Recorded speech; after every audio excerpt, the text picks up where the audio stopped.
Hi, I'm Amie, and this is my Chapter 14 and 15 video summary. First off, Chapter 14 basically talks about respecting employee rights and managing discipline when disciplinary actions are needed. So the scope of employee rights has broadened in the last 50 years as the federal and state governments have enacted laws giving employees specific protections against government and workplace violence and things like that. So employees have statutory rights, which are any right protected by specific laws, which is protection from unsafe or unhealthy working conditions. So they can't force you to go into slave labor. They can't force you to work under harsh conditions or anything like that. So then you have contractual rights, which are based on the law of contracts. For example, an employee contract. So if you sign a contract stating that you will work X amount of years or whatever, you cannot, that's a contract. So that's one of your contractual rights. And then some of the other rights that employees have are the right to ethical treatment, which is basically being treated like a human being, being treated equally. Limited right to policy, limited rights to free speech.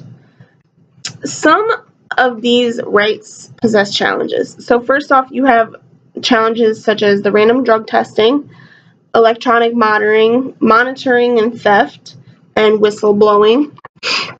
So when you're disciplining employees, there's 4 steps. You start with a verbal warning, and then you go to a written warning, and then you go to suspension, and then they get discharged after that if the issue keeps arising.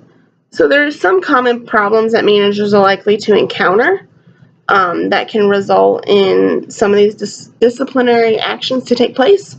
First is poor attendance, which if most of the places that I've worked at, if you call off or don't show up so many times, they let you go.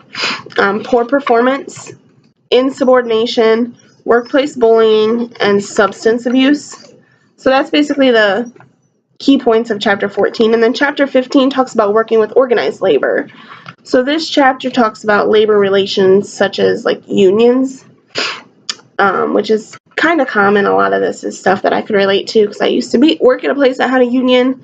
So employees generally seek representation from a union because they, 1, are dissatisfied with certain aspects of their job, 2, lack influence with management to make needed changes, and 3, believe that their pay and benefits are non-competitive. And 4, they see the union as a solution to their problems. I personally, I worked at Meyer, and they are union. It was last year during my junior year of college. I needed my wisdom teeth out bad. And the only time with being away from home and being at school, the only time I could get them done was during Thanksgiving break. And Meyer and all the managers gave me a hard time because I couldn't work. I wouldn't have been able to work Black Friday. And I told them over and over that that's my only option. They needed to be out. They were painful. They were killing me. And I ended up going to the union and getting it solved. Things like that with scheduling issues and stuff like that is really good for having a union around, and it's one of those things that's very beneficial in the workplace. Thanks.